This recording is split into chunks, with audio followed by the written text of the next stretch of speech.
This is episode 72 of the 99 Forever podcast. I'm Eric Friesen, and my guest tonight is making his debut on the podcast. He's one of the hosts of 97 Octane Hockey, Bob Schmidt. Bob, welcome to the show. Well, I really appreciate you having me on, Eric. Looking forward to this one. Yeah, for sure, man. It was fun being on your show the other night with Dursa and Chad, so I'm glad to get you on my podcast as well. And we actually met a few months ago at the Heavy Hockey Showdown when we were teammates on Team Heavy Hockey. So let's just start there. What was your experience like playing in the charity hockey game and raising money for the Sexual Assault Center of Edmonton? Well, first off, we are the Oilers Live Cup champions, so I think that goes, that needs to be mentioned. So I want to congratulate you on your role in that one. So good job, Eric. Thanks, man. I definitely wasn't the top contributor out there, but glad to chip in a little bit. It's the unsung heroes that win you championships. There you go.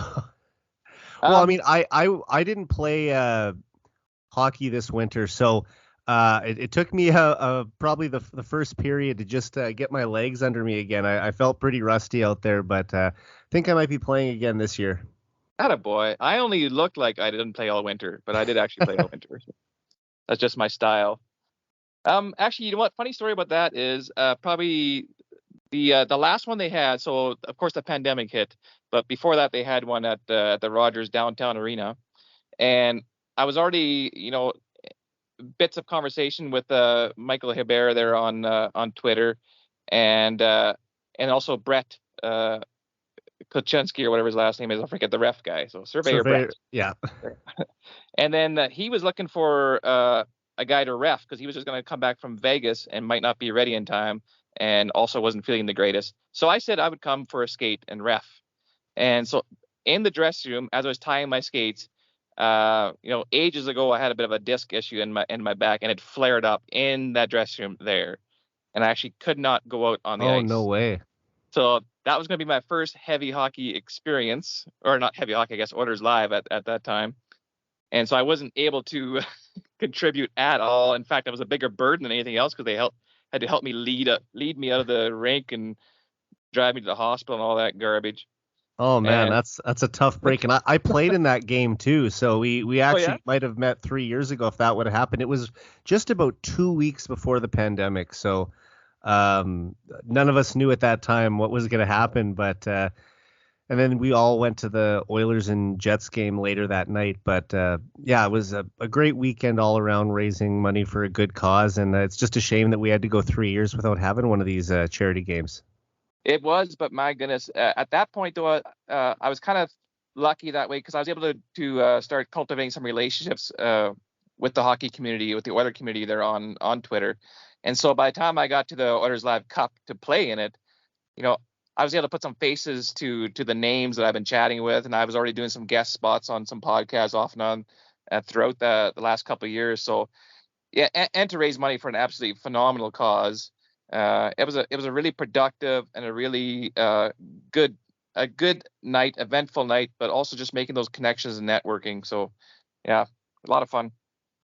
Oh yeah, I mean I couldn't agree more. It's always awesome anytime you can play the best game in the world and raise money for a great cause. And this was the third charity game that I've had the privilege of playing in. And you already mentioned Michael Hebert, and he deserves so much credit for putting all these events on, as well as the volunteers for everything they've done. And it was our goal to raise $25,000, and I'm pleased to say we hit that goal in a very short amount of time. So hopefully we'll be able to do a couple more charity games next season. Yeah, I got so much respect for Michael, like the things he's done and the heart he has and the mind he has. Like, he's been one of my favorite connections I've made here in the last few years, for sure. Definitely. And I mean, as the founder of the Heavy Hockey Network, like, we're all sort of connected because of him too. So, and he's my audio editor too. So he'll be the first to hear this podcast after. So I'm sure he'll love the compliments. Hi, Michael. But yeah, I mean, we're coming up on the busiest part of the off season now, and I'm just really looking forward to breaking down everything with you tonight. We'll be discussing all the free agents that the Oilers have to make decisions on. But, because you're a first-time guest on the show, I'd like to start by just hearing about your own fandom, as well as 97 Octane Hockey. So when did you first get interested in hockey, and how did you become an Oilers fan? Well, I grew up way up north in northern Alberta in a small town called La Crete. And it was a pretty hockey mad town, but not necessarily like NHL wise. This is pre-internet, in fact, pre-TV for me. I didn't have a TV growing up. And so my dad and I actually used to listen to Rod Phillips on the radio call the Oiler games. My biggest memory, though, of falling in love with hockey, the game itself, was in the library at the age of 4 or 5, I think I was. And I pulled out this small book about goalies, and it had a goalie on the cover that had no mask on. And at that point, I didn't even know that such a thing had existed before, that goalies didn't wear masks. And that whole book was about goalies with no masks. And for me, it was like these guys were instant superheroes. These were real life superheroes standing in front of bullets with no protection, pretty much, especially on their face. I'd never forgot that image, and that's all I ever wanted to be after that was a goalie. Like I was so one dimensional in my thinking. Like every floor hockey game, street hockey game, on the dugouts and ponds, I was just goalie. That's all I wanted to be. And then, of course, as I fell in love with the game just that way. So then you're like, okay, well, what's the best there is in the world? And obviously it was the NHL, and I didn't really know that at the age of 5 and 6. And back then it was the New York Islanders that were the hot dogs. And so, of course, my first team was the Islanders and Mike Bossy. But I quit. That only lasted about a month until I heard about these Oilers, upstart Oilers. Like, who are these guys? And then my dad actually educated me on who the Oilers were. And yeah, instantly I fell in love with the Edmonton Oilers. So that would have been right around 1983, 82, 83. Well, funny enough, they played each other in back-to-back Stanley Cup finals too, so that you would have been forced to make a decision pretty quickly there. It wasn't forced at all. Like as soon as my dad started telling me about who Wayne Gretzky was and all these guys, I'm like, holy smokes! Like I just fell in love with him instantly. So I was an Islander fan for like a month, and then it was all Oilers. Oh, that's awesome! And what a time to become an Oilers fan at this time when the dynasty is just starting and they're about to begin a stretch of 5 cups in 7 years. And it's interesting that you also say that you started becoming a fan of goaltending when you read this book that you got out of the library. I remember when I was 10 years old, I checked a book out of the library on Wayne Gretzky. And I mean, I was 10 when he retired in 1999. So I was familiar with him as a New York Ranger, and I actually, for my first birthday, my dad gave me an LA Kings Gretzky jersey that I still have. That's for like a 1-year-old. And, but growing up, from the time I started following hockey, it was all after Gretzky's time with the Oilers. So I wasn't around for any of the glory years. And when I read this book and started to learn more about the Great One, I discovered that he had all these amazing years with the Oilers back in the 1980s. And that's where I sort of started to become an Oilers fan. And it's interesting to hear that, your interest kind of started in a similar way. Yeah, and I'm old enough. Like I remember Gretzky playing. Obviously, like I was 9 years old when they won their first cup. And of course, the early memories are kind of foggy. I remember certain highlights. I clearly remember them winning the first Stanley Cup. I remember Dave Lumley raising his hands in the air, like Lee Fogden, how the tears in his eyes and that sort of thing. Like I remember those images. But back then too, like I said, like if I wanted to watch TV, I had to go to like a friend's place or something like that to watching the game. So I listened most of it on the radio. And not every game was on TV at that time, right? Like exactly, now we get all 82 games. Now, I believe at that time it was only about half the games were shown on ITV and CBC. Yeah, and we only got to see like when we finally got TV, I would have been like I think I was probably like 13 years old, 12, 13 years old. And so but I do remember watching my first Oiler game on an old black and white TV at a friend's place. And actually I didn't even know that I knew any people that had a TV at the time. So the fact that I tracked down a TV and was able to watch this game, and it was the Oilers against the Blackhawks, and I like it was such a fuzzy picture. But to me, it was like all these images I had in my mind that I was replaying when Rod Phillips was calling the game. Now I got to see what it looked like when Gretzky actually skated. What it looked like when Grant Fuhr made a kick save, when Mark Messier threw a hit. Now I could visualize it through the snowy screen that we were watching it on. It was almost like a religious experience for me. It was mind blowing. And I've heard that a lot of Oilers fans back in the 80s and probably even throughout his entire time calling games for the team was that they would actually mute the television and listen to Rod Phillips on the radio. Did you ever do that? Yes, I did. Yeah. Once, because for me, the voice of the Oilers was Rod Phillips. That's when I grew up listening to Rod Phillips. So when I first started watching them on TV, it just felt weird to me that it wasn't Rod Phillips. And that's not a knock against the announcers that there was broadcasting at that time on TV. It's just that Rod Phillips was my voice. So it was probably like for quite a few years there, I'd just be following Rod Phillips. Like he was the voice of my Oilers. So it just made sense. Oh, absolutely. And what do you remember about your first Oilers game at Northlands Coliseum? Do you recall what year it was, who the Oilers played? Did anything significant happen? Yeah, 100%. Yeah.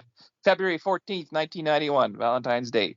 And my parents, so I didn't grow up very rich. We didn't grow up very rich. And so for me, like I said, I grew up with no TV and that sort of thing for a long time. Going to a live hockey was never going to an NHL game was never even something that I thought of as being a possibility for me. We used to come to Edmonton as a family, like for holidays and stuff like that. So for me, it was always a thrill just driving by Northlands Coliseum because, this is where Gretzky plays. This is where Fuhr plays. It was mind blowing.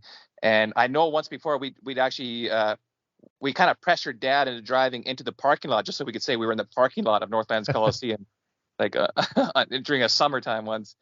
And so now this was February 14th, and my parents didn't say anything. We're just going for a drive, and then so here we were coming up to Northlands Coliseum, and so it was my mom and dad and my brother and I. We pulled in the parking lot, and the place is packed, and I'm aware that the Oilers are playing.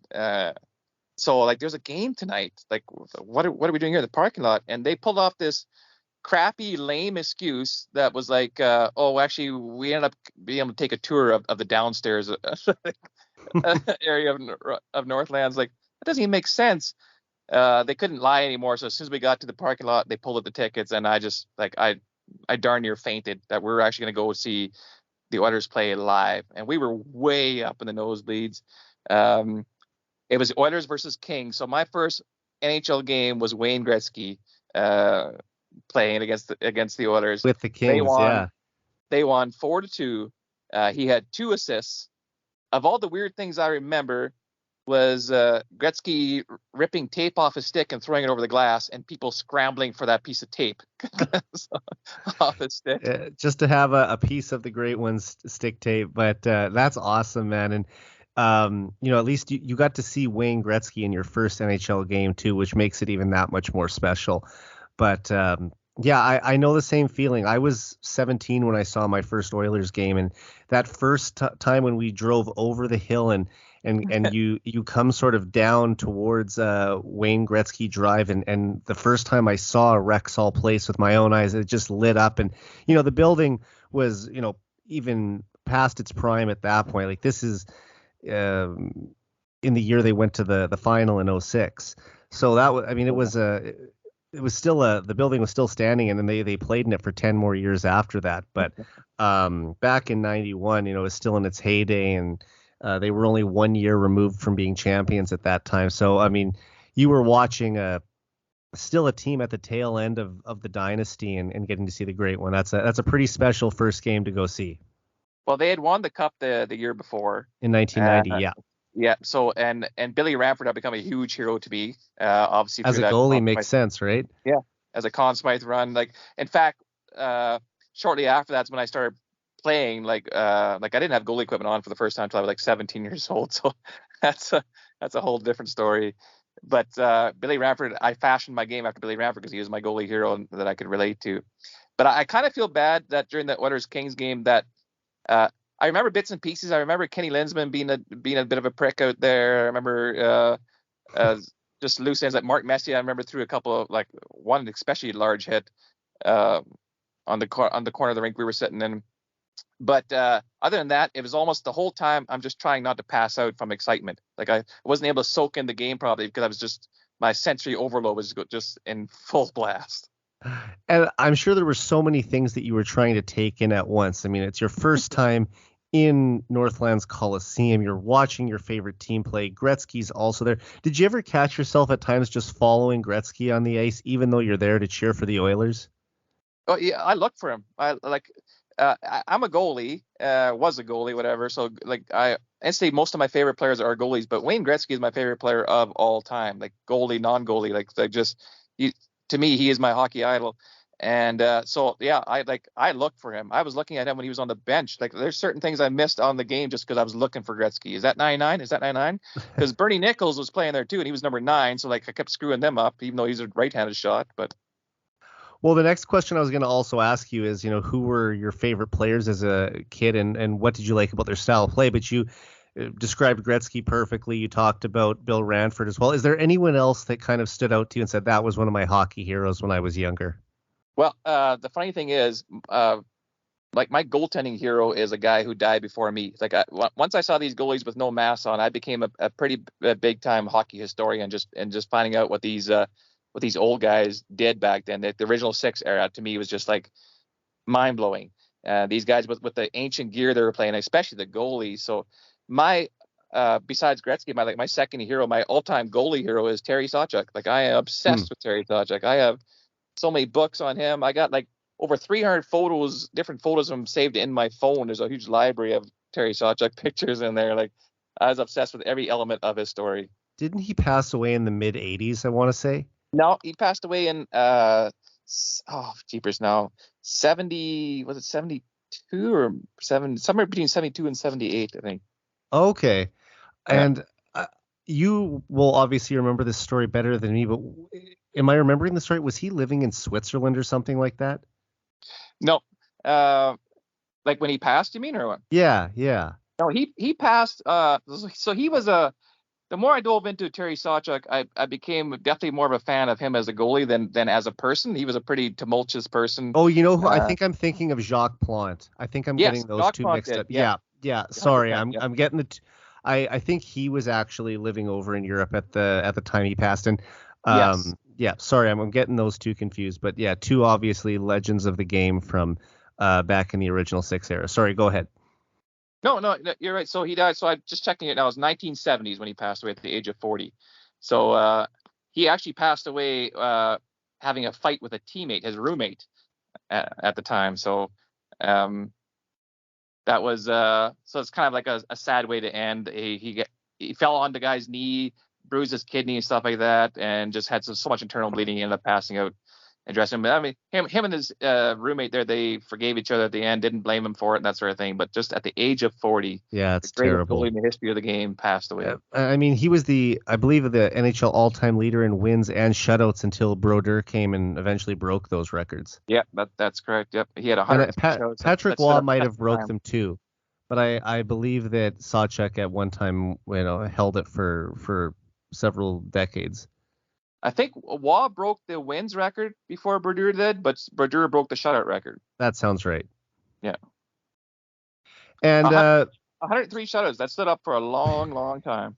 yeah, I mean, and especially, when they weren't playing 82 game seasons either back then. Now, they didn't use backup goalies as often either, so he was probably playing a majority of the 70 games a year, I would imagine. I'd have to go look at his stat line, but yeah, just an incredible feat for any era. He was actually a big proponent of the two goalie system. So I think two goalie system came in the early 60s, mid 60s. They started doing the two goalie system, and he felt like it prolonged his career. He didn't like it at first because like every goalie wants to play every game, so he'd fight that for the longest time. But I think what won him over was when he went to Toronto, and him and Johnny Bauer just became this dynamic team, and they fed off each other. He was the first goaltending partner he ever had that he got along with. And wasn't it Glenn Hall who still owns the NHL record for most consecutive starts by a goaltender? Isn't that ridiculous? It's over 500, I believe. Yeah, 550 something. I mean, that's a record that no one will even ever come close to because no one's going to even play 82 games again. So to think about 500. That record is as unbreakable as any of Wayne Gretzky's scoring records. And the thing is, I think it's more unbreakable, because like you say, nobody does that anymore. Like if a goalie plays 60 games right now, they start talking about him being overloaded. Yeah, I mean, it's like when people say which of Gretzky's record is going to be the toughest to beat. 92 goals in a season, 50 goals in 39 games, 2,857 points. They're all equally unbreakable. I mean, there's not one that's like that people have more of a shot at than anyone else. They're all indestructible records. Look how dominant Connor McDavid is, and he's not even coming close to putting Gretzky numbers up, really. No.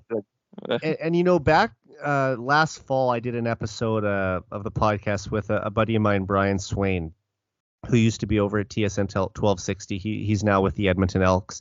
And we were talking about some potential long-term goals that McDavid could hit in his career. Like, how many goals do you think he'll finish with? How many points? How many Art Ross trophies? How many 100-point seasons? Things like that. And one of the things we talked about is, could he become the second player ever to hit 2,000 points? And if you look at how he's trending right now, if McDavid can sort of stay at this level, or even if he drops down a bit to, say, 120-point player for the next 5 years, he's going to really set himself up well in his 30s to have a shot to hit 2,000 points before his career is over. And even if he did that, as remarkable as a feat as it would be, he'd still be nearly 1,000 points behind Gretzky. You know, you kind of alluded to this on our podcast the other day, where you said, like, Connor McDavid, the way he's playing, the numbers he's putting up, he's going to go down as one of the all-time greats, no doubt about it. And yet he'll still always just be the second best Oiler of all time. Exactly. You can look at most teams around the league. There's a few organizations where you could say that no one has a shot of ever surpassing that player in terms of greatness, like Bobby Orr in Boston, for example, or pick whoever you want with the Habs. I mean, you could say Rocket Richard, Guy Lafleur, Jean Beliveau. It's kind of a toss up there. In Edmonton, it's Gretzky by a long shot, but yeah, like that's as high as McDavid can ever shoot for in Edmonton, as being number 2. And some people might still have Mark Messier ahead of him at this point because of all the cups he won. But I think if you're just looking at pure talent, there's no question that McDavid is number 2 behind Gretzky. Well, I'm very thankful that I've lived in both eras. I've seen Gretzky play. I've seen, You're one of the lucky ones. I always say I wish, like, I was born in 1989. Yeah. And I've often joked that I wish I was born 15 years earlier because I love 80s music, I love 80s movies, and I love 80s hockey. So I mean, I enjoy all three of those things after they've happened, but it would have been cool to have been around for it. For me, like Gretzky, yeah, as skilled as he was, and he was skilled. Like, he was an elite stick handler. He was an elite passer. Like, nobody'd seen passing like Wayne. No one ever saw the ice better. No one ever passed the puck better than Wayne Gretzky. But for me, his biggest skill set was his brain. He thought the game at a level that I think to this day is unmatched. I don't think anybody has as high of a hockey IQ as Wayne Gretzky ever had. If you're going to talk skill, though, I'm telling you right now that Connor McDavid is the most skilled player I've ever seen. And the best combinations of skills for sure. Like, he has so many different elements to his game that you can call him the most evolved or most advanced player in hockey history. I would sign that petition. Yeah. So, sticking with, that's going to be a pretty tough memory to beat, seeing Wayne Gretzky in your first NHL game. But just following up on that, is that your best memory ever of watching the Oilers, or is there one that even surpasses that? Well, because sometimes these kind of memories that I have sensory overload, I tend to end up thinking about them in the third person as if I almost wasn't there. And so, like, as magical as that was, and it was, like, like, realistically, I'd have to say, yeah, that's my favorite Oiler memory, especially in person. But is there anything even close that would be a second that comes to mind? Like, in person or just overall? You know what? Either, but for the sake of saying in person, I think that makes it even more interesting that you were in the building for it. Yeah. Well, Well, I got to go to Game 3 of the '06 finals, and that was actually my first playoff game. So my first playoff game live experience was a Stanley Cup Finals game in Game 3, and that was like we stood the whole time. I remember yelling, screaming, and we were gonna go do that White Avenue party thing afterwards. But we were so wiped after the game, trying to get to the parking lot. That was like, you know what, we're done. We're just gonna go back to the hotel and crash. And it was a tied game 1-1 late in the third period, and in typical Ryan Smith fashion, he crashes the crease and the puck bounces off the Oilers crest on his jersey and in the net. I can't think of a more prototypical Smitty goal than that.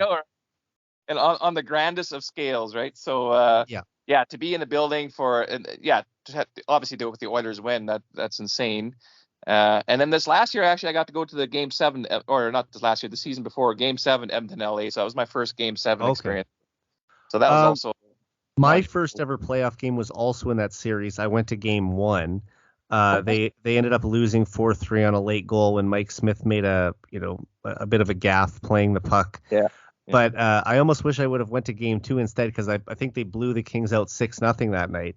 So that would have probably been the one to go to. It's that Game 1 curse that they still haven't been able to get over since 2017. But I'm hopeful that it'll finally end next spring. We'll just have to wait another 11 months or so. I don't care if we lose Game 1 as long as we yeah. Well, I mean, they seem to be, they've won 3 of their last 5 playoff series without winning Game 1 in any of them. So it definitely doesn't set them back too far. And how many Oilers games do you typically attend at Rogers Place each season? So I lived in Grand Prairie for 21 years. I've been in Edmonton now. I've been in Edmonton now for about 7. And so even when I lived in Grand Prairie, I'd still go to about 5 games a year. Now that I'm here, I try to go to 1 game a month. But I'm lucky enough to work for a company that actually partially shares a box. Oh, nice. With another company. And I'm the perfect last minute seat filler, because they all know that Bob will drop anything to come to an Oiler game. The only thing I won't drop is if I have like plans with the kids, right? But anything else I drop has like last second I'll drop it. Yeah, I'm coming to the Oiler game. So and I'm the perfect seat filler. Yeah, I mean that's a perfect setup, and 1 a month is great. I'd love to come out once a month as well. Although I live in Saskatoon, so I'm about a 5.5 hour drive away, and when you factor in the money for gas and hotel and food, it makes it a little more expensive. But I would definitely like to come to more. I typically make it out to 3 or 4 games a year.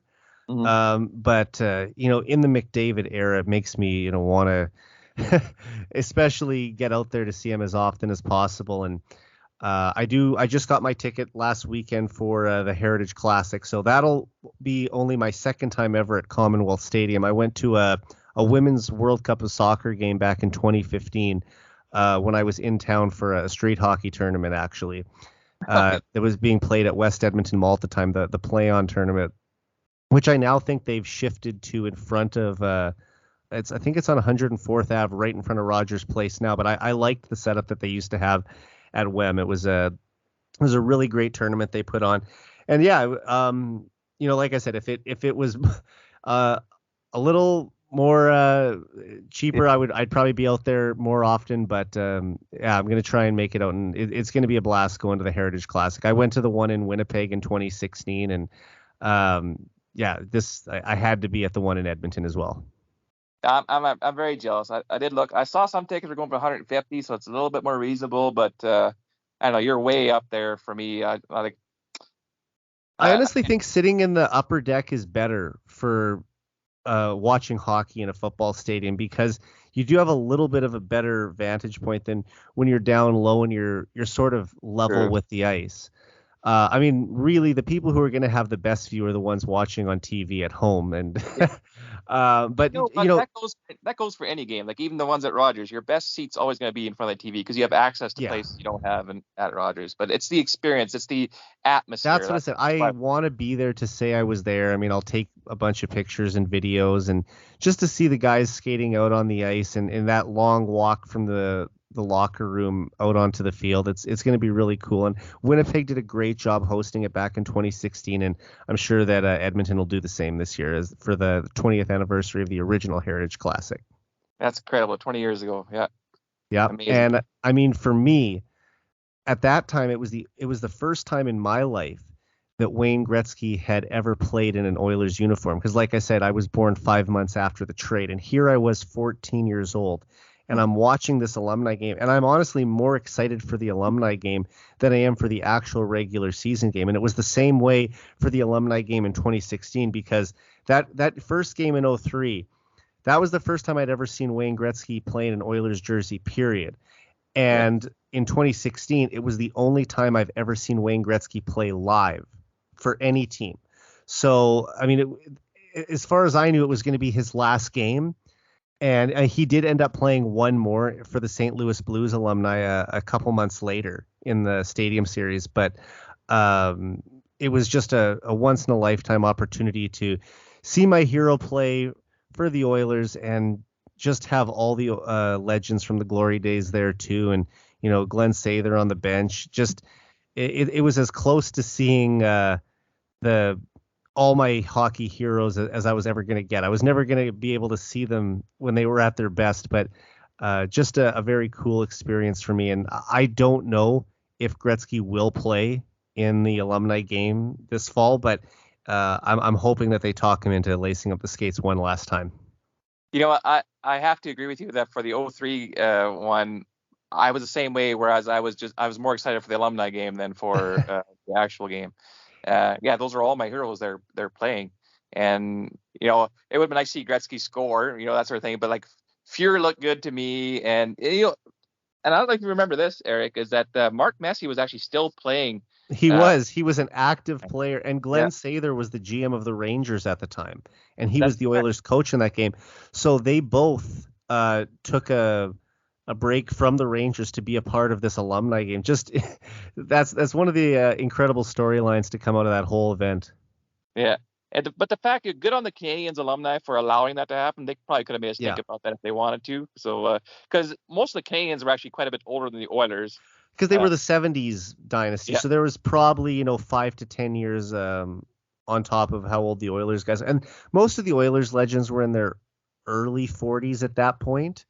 And, a lot of the Habs players would have been in their 50s. And when I saw Gretzky and the Oilers legends play in 2016, they were all in their mid-50s by then. Right. I mean, there were some guys who still looked pretty good out there, like Mark Messier and Paul Coffey. I think from the 80s play was only 2 years removed from playing in the league. Steve Staios had been retired for about 6 years at that point. So there were some guys who were a little younger, but I mean, the ones who everyone was, I think, most excited to see was like, any of the Hall of Famers who played for the Oilers in the 80s. Yeah, for sure. And I'm sure you've heard this too, but Gretzky, for the most part, has sworn off playing in any old timers games. He wants people to remember him the way that he was, and not to see him not at where his game is at now, or because he doesn't skate anymore. So he skates once a year at his fantasy camp, and that's it. So he isn't a guy who typically likes to be involved in those sort of events. But this was an opportunity, because I'm about the same age as Gretzky's kids, right? And all of his kids were born after he had been traded to LA, and he wanted his kids to see him play in an Oilers jersey once. And I'm glad that he did, because I also got to see him play in an Oilers jersey. Yeah, that's amazing. And, as I mentioned off at the top of the show, you're one of the newest podcast hosts here at the Heavy Hockey Network with 97 Octane Hockey. I believe you guys have done 4 episodes now. So I just want to know, how long have you known Mike Dursa and Chad Graham? And was this show something you guys had been talking about doing for a while? I met Dursa through Michael Hebert. So I was doing guest spots on Oilers Live for a while, and then also Dursa was doing the same thing. And so we were like a few times, every 3 of us on the show. And then when Dursa started Straight Off the Pipe, he got me on his show quite a few times. And it was during Straight Off the Pipe where we had kind of like a goalie episode. And him and Mike Dursa and Chad Graham, they go back a long ways. They played hockey together and what have you in their younger days. So he wanted to get his buddy Chad on and then me on. And then we just, like, Chad and I just had a blast together that episode. And we had so much fun. We actually joked about the fact that probably nobody else got anything out of this episode except for Chad and I, because we were just bouncing crazy stuff off each other. And Couple old goalies. The old goalies. Chad's pretty animated guy. Pretty emotional guy, so there's that dynamic as well that can be entertaining at times. You know, you guys, you bring a lot of energy to the show. Like I said, I've watched a couple on YouTube already, and then I was lucky enough to be a guest on your show a couple nights ago. So yeah, it's been good to see what you guys have been doing, and there's obviously a lot of chemistry there, and I think that it keeps it lively that you guys are so animated. That's all the pucks to the head. I think that did that over the years. But I get full credit to Mike Dursa. He was the guy who just sent out a text one day and said he had some ideas for an upcoming show. So I thought it would be another guest spot again. And then he started talking about this. He wanted to start a brand. He wanted to rebrand Straight Off the Pipe into something else. And he liked the dynamic that the three of us had, and was really hoping that we'd come together and help out with that. And yeah, I was super thrilled at the opportunity. In all honesty, like, talking hockey is like probably the only thing I like talking about too much so. So the fact that I have a platform like that just to bounce off crazy ideas and talk hockey is just, yeah, I'm very thankful. I feel very lucky. Yeah, it's really cool. And have you guys made any plans for the regular season? I know it's still over 3 months away, but are you thinking about doing live streams after every game? Are you going to host a show once a week?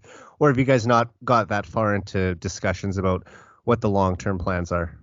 We have been discussing it periodically, set nothing in concrete yet, and both of those ideas have been thrown around.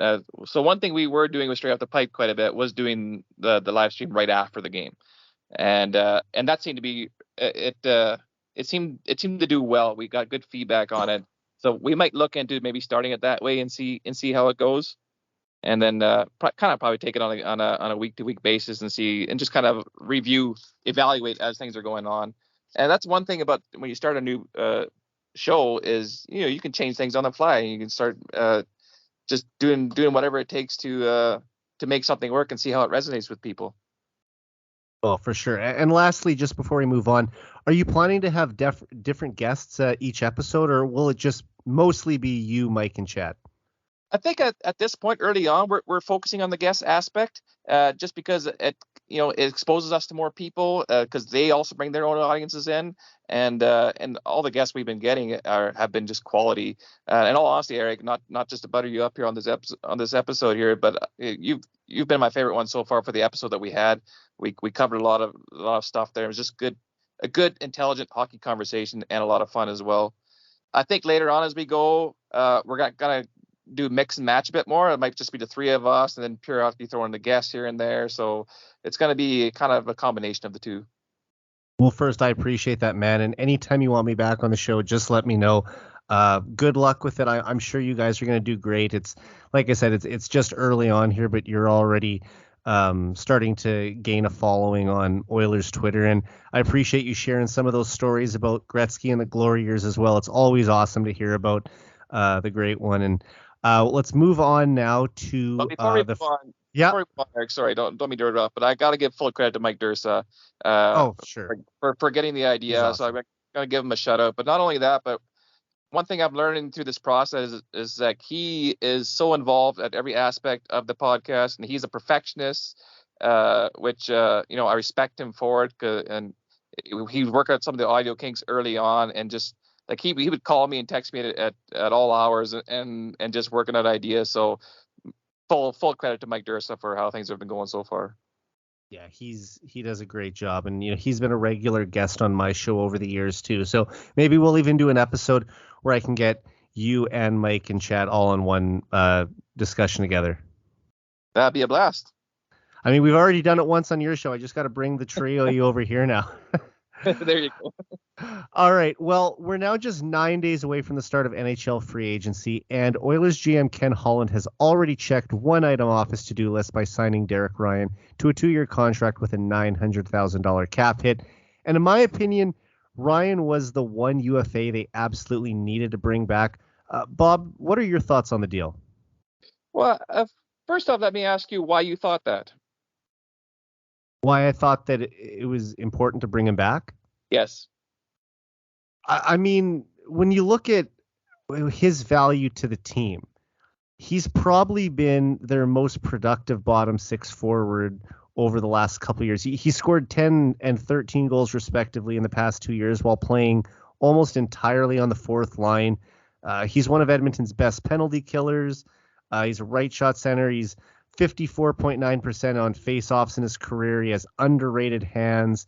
He plays close to mistake-free hockey, and I think he's a player who really understands his role on the team. You know what you're going to get from him every night. And, he probably could have got more money on the open market this summer, but he loves playing in Edmonton. He wants to finish his career here. And even though he turns 37 next season, I'm really not worried about signing him to a 2-year deal because his cap hit is so low that you could easily send him down to Bakersfield in the second year if his game dropped off. But I think at worst he'd be Edmonton's 13th forward by that time anyway. So this is one of the things that I really respect about you, Eric, is that you don't just spit it out. You actually back it up with stuff, and that's one thing you showed also on our podcast. So hats off to you for that one. Early on, when I first heard the resign, I think Derek Ryan earned the resign, because he definitely had a strong season, and I felt he actually picked up his play in the playoffs as well. And like you said, he knows his role, he accepts his role, and he relishes in his role. The age thing did kind of rub me a bit, like 2 years on a 36-year-old, but you make a good point thinking that by the time his year number 2 is, he's going to be the 13th forward. I actually think we're going to see more of that already this coming season, depending on who we bring in or who we re-sign. I see Derek Ryan's role being a bit more diminished as the season goes on. But having said that, you can't go wrong with him in the lineup. He keeps the game simple. He doesn't make a lot of mistakes. He knows where his lane is, and he knows what he brings to the table, and he just excels at it. And what if the salary cap jumps $5 million next summer, and you have Derek Ryan at $900,000 when the salary cap is $88.5 million? Are you really that concerned about him as your 13th or 14th forward? Well, I'm not that concerned now, even because I do think what Derek Ryan brings is $900,000 is still a good value for him. If he scores double digits again, which he may or may not, but if he does, you're already getting your money's worth. But all the intangibles that you mentioned before that he brings to the table, that's $900,000 worth of talent right there in that little guy. And let's remember, those 13 goals all came on the fourth line with no power play time. So he's either scoring those shorthanded or at even strength. And to get that amount of goals in limited minutes, he's not playing a lot. And I think it really speaks to, how effective he is. And I think he's pretty underrated on breakaways. I mentioned that he has underrated hands. When you give that guy an opportunity where you can put a puck into good space and he's able to track it down, he can make a good move. And I think I'd have to go look at what his conversion rate on penalties were last season, or on breakaways, I mean. But you give him a chance in all alone, and he's usually going to bury it. Yeah, that's a good point. One thing I usually notice when I watch Derek Ryan is just his positional. He is so strong positionally, and like I said, he keeps it simple, and that's what makes him effective. And he's consistently one of your hardest workers every night too. Yeah, the goals are a bonus. It's not like when the Oilers aren't signing Derek Ryan for his offensive ability, they're signing him to keep the puck out of the net. Yeah. And I think that if you're a fourth line forward, that should be your number one priority when you're on the ice, is to limit how much the other team gets. 100%. Anything you chip in is just a bonus. I wish my beer league team knew that too. Everyone wants to be McDavid, right? Everyone. Hearing that made me think of another Heritage Classic story from 2003. I think it was Scott Oak who was interviewing Paul Coffey right before the start of the Megastars game back in 2003, and he asked him, "Are you going to be blocking any shots out there tonight?" And he told Scott Oak, he said, "Scott, I didn't block shots for 20 years in the NHL. What makes you think I'm going to start tonight?" And I just thought that was such a great quote because, I have a rule that, if I'm paying to play, I'm not standing in front of any shots. But Derek Ryan is a guy who isn't afraid to do that. He's a pretty tough little guy.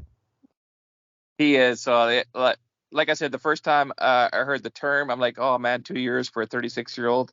But yeah, like I do see his role diminishing as time goes on, but still being very effective in the time that he does play. Oh, for sure. And with Ryan signed, the Oilers now have 6 roster players to make decisions on, including 3 RFAs and 3 UFAs. And if the salary cap only increases by $1 million next season, then the Oilers have roughly $5 million to work with. So it seems inevitable that one of, or possibly both, Kyler Yamamoto and Warren Foegele will be moved fairly soon to open up additional cap space. Bob, do you think that they'll both go? And who would you prefer to keep between the two? Well, the first thing to consider is priority number one is we have to sign Bouchard. So we're clearing up this space for Evan Bouchard to give him a healthy contract. And in all honesty, Evan Bouchard could easily demand be worth $7 to $8 million a year for the next 7 years or so. The Oilers can't do that though. We'll get to Bouchard in a bit, but I mean, yeah, he's going to get a short-term deal. Yeah, it'll have to be a bridge thing. But man, McLeod is such I would keep McLeod just for I think he's still developing. Specifically between Yamamoto and Foegele. Oh, which of those? McLeod. My apologies. No, sorry about that. Which of those two do you think that the Oilers should keep, if one of them at all? Like, do you think there's a chance that both of them get sent out? I think there's a chance both of them get sent out. Now, having said that, I think Yamamoto still has the higher upside. He definitely battled the injuries this last year, which I think slowed him down, especially for a guy his size and the way he plays. If he's not healthy, he's not going to be as effective. We know what we get with Foegele. Foegele is very dependable. He's put up basically the same numbers here in Edmonton as he did in Carolina. He plays the same style. He's a safe bet on the ice. So you know what you get. So there's no real high danger there. If I was held at gunpoint and had to choose who to keep, I would probably pick Yamo just because of his upside. His last season just did not help his cause at all. Definitely. And look, I've been a fan of Yamamoto since the day he was drafted back in 2017. I actually wrote an article for the Oilers blog I was writing for at the time, the day before the draft, saying Yamamoto was who I wanted the Oilers to pick. Nice. And luckily they got him at 22nd overall. I think it was LA and Washington were really looking at him too, but thankfully the Oilers got him. And he makes some nice plays. He keeps pucks alive in the offensive zone. He digs pucks out for his teammates and he kills penalties. But when you're making $3.1 million a year, you need to produce a little bit more, especially when you're playing alongside McDavid or Draisaitl. So as much as I'd like to see him stay in Edmonton, they need the cap space. And if there's a team that's willing to take him off the books and not send any money back, then I think they have to do that. And as for Foegele, he was on pace for a career year this past season as well. And, he's a big body. He skates well. He has underrated hands. You talk about a guy like Derek Ryan. If Warren Foegele could finish on a few more of his breakaways, he'd be a 25 goal scorer for sure. And I thought he played really well against Vegas in the playoffs. He stepped up a lot there. And but again, he's a bottom six forward making $2.75 million a year. And the Oilers have Dylan Holloway ready to slide into that spot at left wing, and he'll do it for about a third of the cost. So I have a feeling that they're both going to get moved relatively soon. I think you're right. I think they are both going to move. But if we are only going to move one, it would have to be Yamo. I think we also get more in return for Yamo as well. And I don't know if they will, only because I look at it like, yes, he scored 20 goals and had 40 points last year. But I think there's going to be teams that are concerned about his injury history. There's going to be teams that are still concerned about his size, which shouldn't be as big of an issue in 2023 as it has been in the past. But I just think that come playoff time, when the game gets a little more physical and for a smaller guy like him, there's going to be teams that are going to have their concerns about him. Those are valid points. And at the same time, like I think it was Frank Saravelli from Daily Faceoff who put out that there's one team that's already agreed to take Yamamoto off the Oilers' hands for nothing. So maybe a 5th round pick or something like that.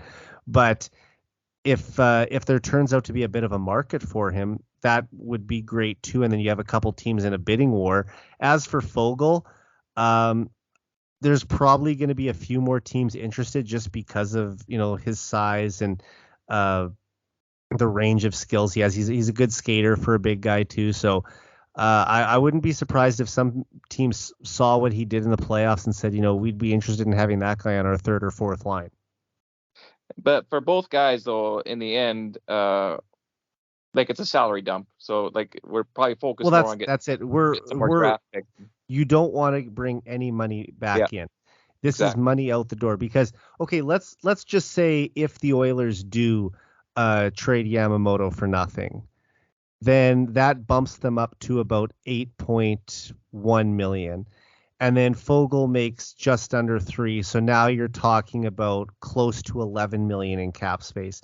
So if they could do that, $11 million starts to look a lot better than what they're currently at right now. And then you can actually go out there in free agency and bring in a couple guys, as well as take care of all your own RFAs, who we'll talk about in a second here. But at $5 million, it would be pretty tough to get all their own players even signed for that, let alone going out and trying to bring anyone else in. Yeah, you're pretty handcuffed already at that point, especially if we're getting any kind of quality. Yeah, I mean, at that point, all your UFAs are gone.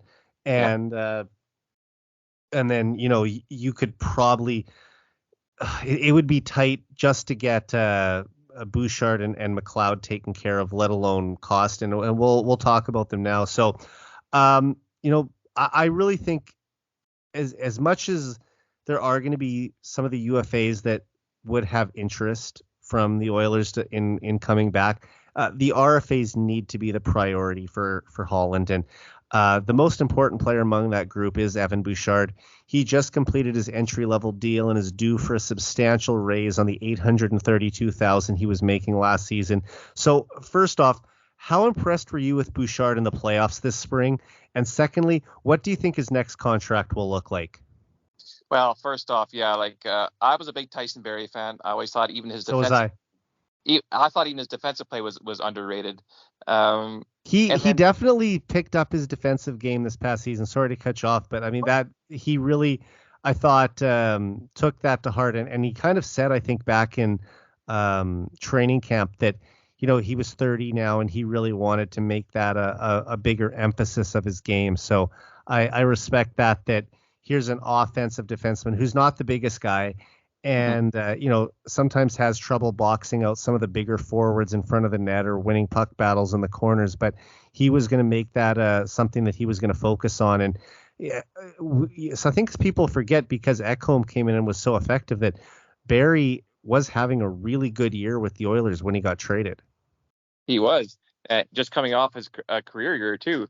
So the Oilers were a good fit for him, and he did play a very key role, pivotal role in the Oilers having the number one power play unit in the world of all time.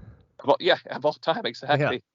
Yeah. And then so there was that dynamic where you're like, okay, well, can Bouchard pick up that mantle? But Bouchard actually, he did better than I anticipated.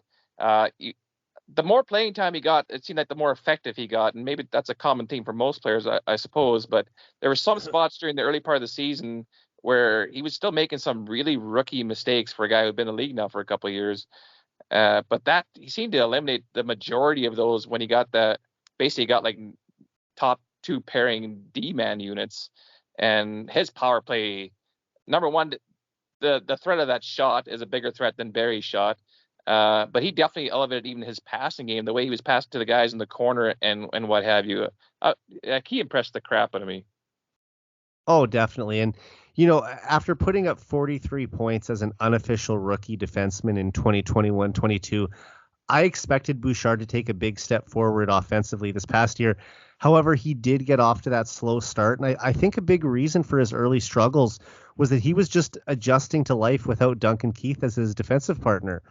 But, his game really took off in March when he was paired with Matthias Ekholm and replaced Barrie on that top power play unit. Bouchard had 19 points in his final 19 games of the regular season, and he was even better in the postseason, tallying 17 points in 12 playoff games. So the Oilers would obviously love to lock him up to an 8-year contract this summer, but they simply just don't have enough cap space to be able to afford the UFA years they'd be buying, which means the Oilers will almost certainly have to sign him to a bridge deal. And of course, the risk in that is if he puts up 70 points playing on the best power play in NHL history in one of the next season or two, then his price will skyrocket. And the Oilers don't want to go down that road again after bridging Darnell Nurse twice before his career year drove his price tag way up. And the other concern is that Bouchard could be a potential target for an offer sheet from another team. However, I'm confident the Oilers would match any contract that was submitted. So in the end, I think Bouchard will get a 1-year deal with a cap hit of $3.5 million.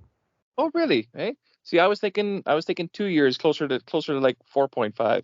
Well, I think it could work for both sides because the Oilers are going to say, do us a favor and take a bit of a lower cap hit on a 1-year deal, and we'll do you a favor a year from now when the cap jumps up $4 or $5 million, and there's more room for us to sign you to a longer term deal at a bigger figure. So I think that's going to be where they're going to have to make the deal work, is that Bouchard will help them in the short term, and the Oilers will look out for him in the long term. And that's a good way of looking at it. I can definitely respect that theory, and I kind of hope that's the way it goes then. Because he, like, how big of an offer sheet would somebody have to sign for the Oilers to say no, we can't do it? I mean, I think that they would probably match anything that was under $8 million. But you have to think, if a team's signing him for even in the $7-8 million range, they'd probably want to go long term. And Bouchard knows that the only team that he can sign an 8-year deal with is Edmonton. So he could sign a 7-year extension with someone else. I just don't think that it's going to happen. First of all, who could afford to bring Bouchard in? And of the teams that could afford to bring him in, who's looking for a number one power play defenseman? So realistically, the best opportunity for him is in Edmonton, because he's playing on a Stanley Cup contender and he's playing on a lethal power play unit with the two best players in the world. And the fact that when the cap goes up, he'll have a chance to have a major payday. I just can't think of a better opportunity for him anywhere else in the league. And that's the key there, to see the big picture, right? And I think Bush comes across as the guy who probably sees that. Right. Success drives your price up too, right? And championships are the most successful thing you can do. So you'll become like a marquee name here in no time. And I do think that Bouchard is probably $7 to $8 million worth kind of defenseman. Eventually he will. And if the salary cap, like I said, is at $88 million a year from now, and then it jumps another $2 million after that to $90 million or more, that gets a lot easier to manage as the salary cap continues to climb.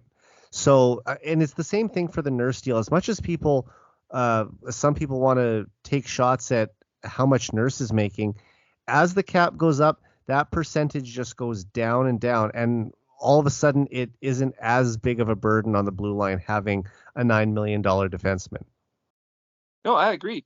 And that is the trend.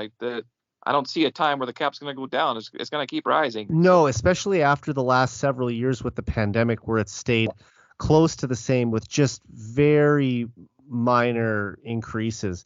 This is an opportunity where, the league has brought in a lot of revenue. They've got back to filling the buildings again post-pandemic. And, there's a new team in the league with Seattle coming into the league, and the new deal with ESPN and TNT. Jersey ads. There's so many different revenue streams that have come into the league that weren't there a few years ago, and It's just a matter of time, I think, before it even gets up to $100 million. I wouldn't be surprised within 5 years if the salary cap's $100 million.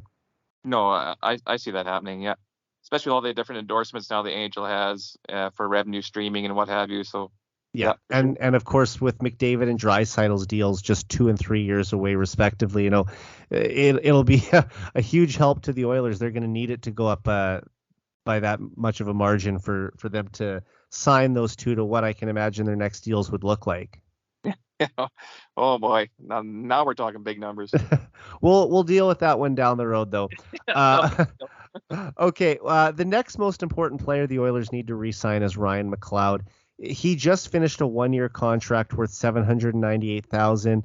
McLeod will be an important player for the Oilers going forward as he looks to secure his spot as the third line center on this team. Bob, do you think that the Oilers will sign McLeod to another short-term deal, or is he a player that the Oilers should be looking at signing for multiple years? No, I think this is another because his role kind of changed with the Oilers a little bit here when Woodcroft came on. One thing we didn't know about McLeod before is that he can kill penalties, but Woody knew that, so he had him in there, and he's quite effective at it. So he definitely has a bigger checking side to him now than I personally anticipated. So he's becoming more of a complete player. I don't think we'll ever see his numbers be like top 6 numbers. So third line might be the perfect spot for him. He is still developing in that role. He's still learning. He's still quite a few years away from his prime. I think 1 year is kind of a short deal to make. Like maybe put him at 3 years for about 1.5 to 2 if he's willing to go that way, and see what he can bring after that. I wonder if he's sort of the same as Bouchard in a way, is that he knows the salary cap's going up and he'd like to have this current deal end as quickly as possible so that he can sign for more too. And as for, sort of transitioning his game from being more of an offensive player to a two-way player, he did that in junior as well. When he was playing with the Mississauga Steelheads, he was one of their top offensive players. And then he got traded to the Saginaw Spirit. And once he went there, he was sort of thrust into more of a checking role. And it just sort of he had to adjust to that. And I think that probably helped his transition, making that switch at the NHL level as well. And of course, he went down to Bakersfield where he had a bit of a slow rookie pro year. And the second year, he was a point per game player down there and eventually got recalled to the Oilers.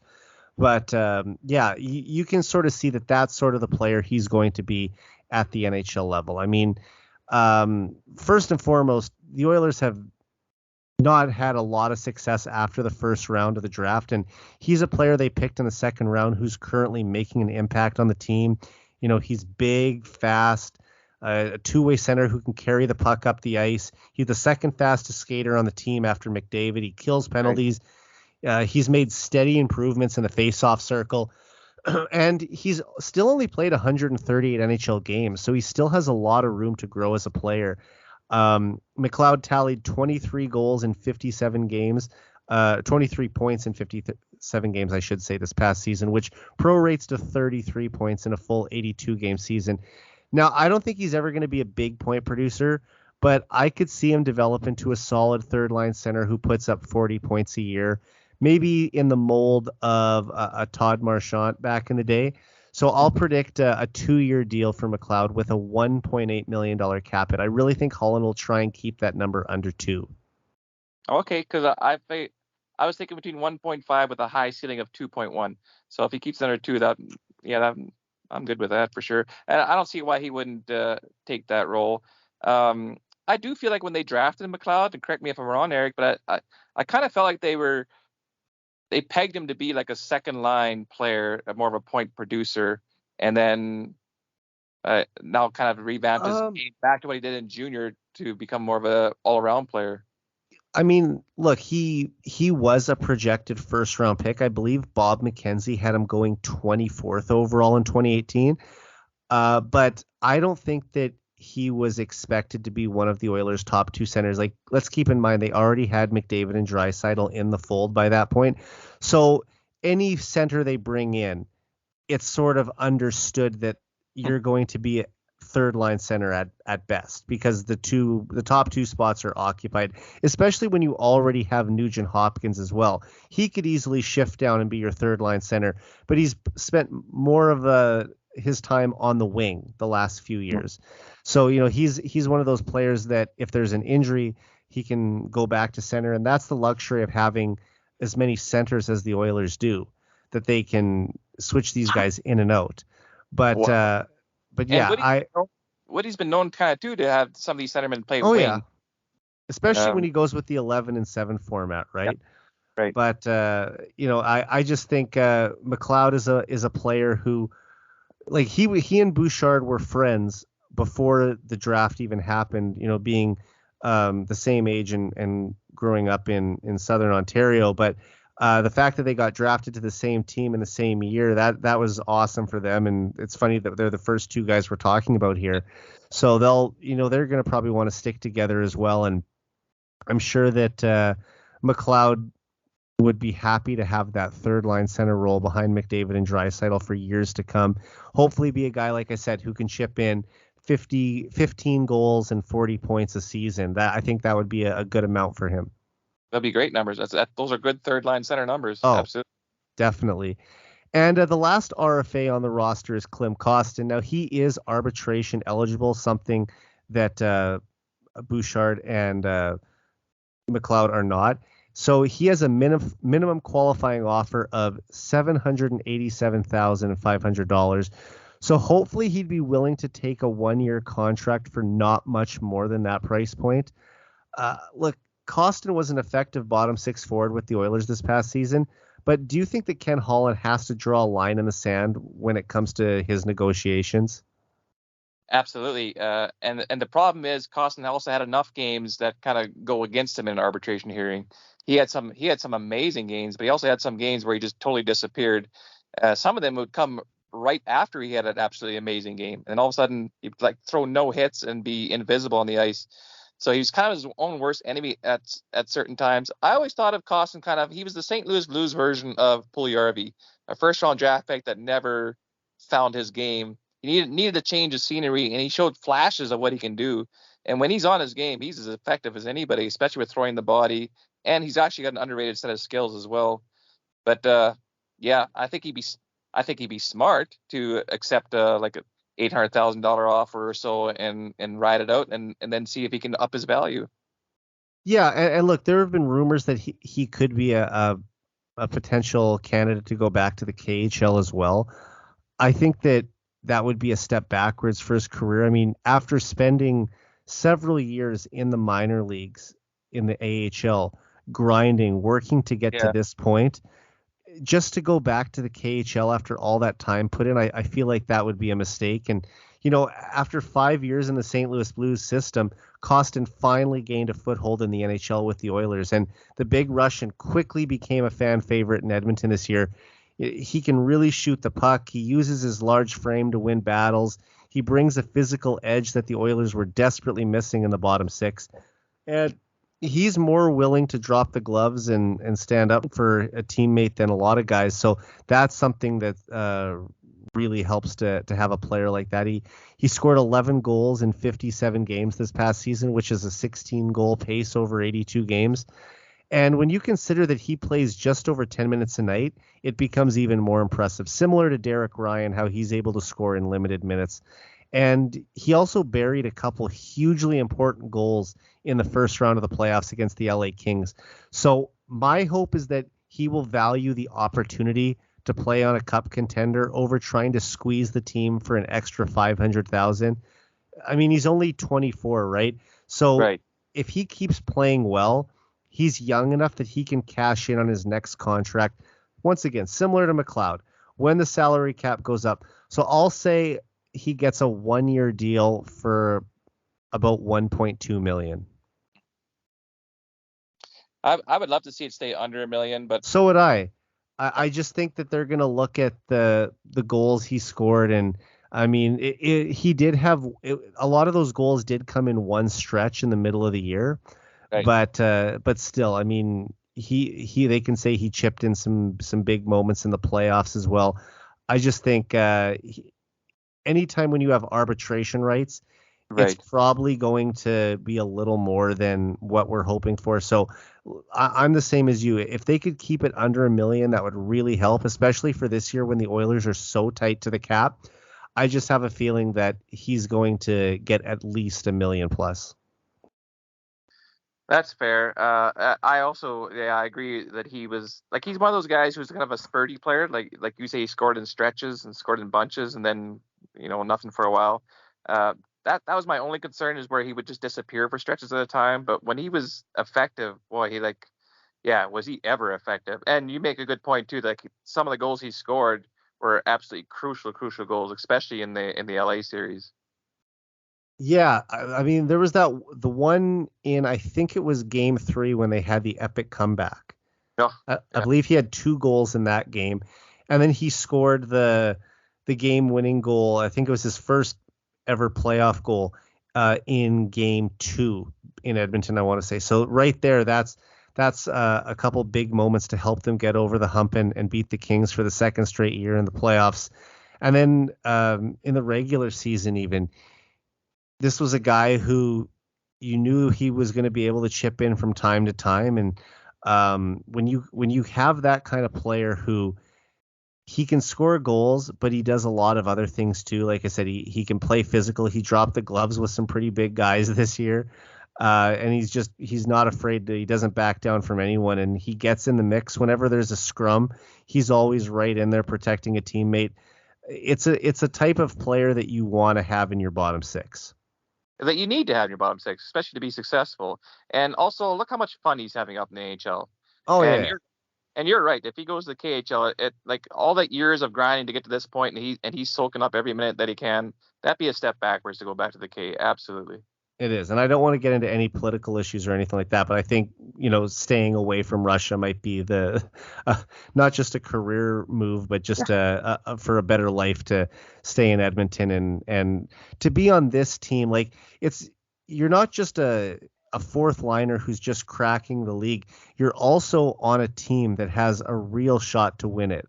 Yeah. And for him to have a chance to be on a cup winning team, I mean, that has to be enticing too. And it goes back to the thing that I said about Bouchard as well.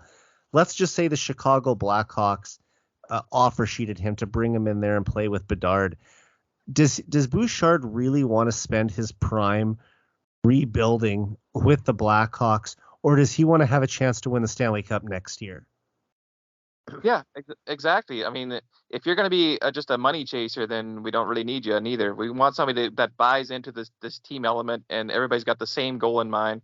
And yeah, for sure, like every true hockey player wants that Stanley Cup, and this is one of your Yeah. best opportunities. You're on one of the best teams to have a chance at realizing that goal. Yeah, they finished 6th in the league this past season. I think it should be a goal of theirs to push their way into the top 5. And this team is really close. So I don't see why any of the RFAs wouldn't be back. I give it almost a lock that, especially McLeod and Bouchard, but Costin, I really hope that like I said, he doesn't try to squeeze the Oilers for as much money as he possibly can and just sees the opportunity ahead. Well, I think Costin is very thankful the Oilers picked him up because he was kind of floundering in the St. Louis system. They gave him the opportunity, yeah. I mean, and he got traded for his good buddy Dmitry Samorukov. That's right. That's right. Yeah. It was a funny story when he said that he texted him and said, "Hey, I'm coming to Edmonton," and Samorukov texted him back, "I'm going to St. Louis." Wait, good at the highway. Okay, let's take a look at the UFAs now, and I think that Matthias Janmark is the most likely to return of the 3. He earned $1.25 million last season, and if he's back, I think it would have to be for about the same number, if not a slight haircut, with other players needing raises that we've already talked about. Bob, would you bring Janmark back, or do you think the Oilers might look at a cheaper internal option? I think they'll look at both to begin with. Number one, Janmark had an absolutely atrocious start for his season by not even making the team when he was actually counted on to make the team, especially to help with the PK and what have you. But when they finally called him out, did he ever make the most of his opportunity?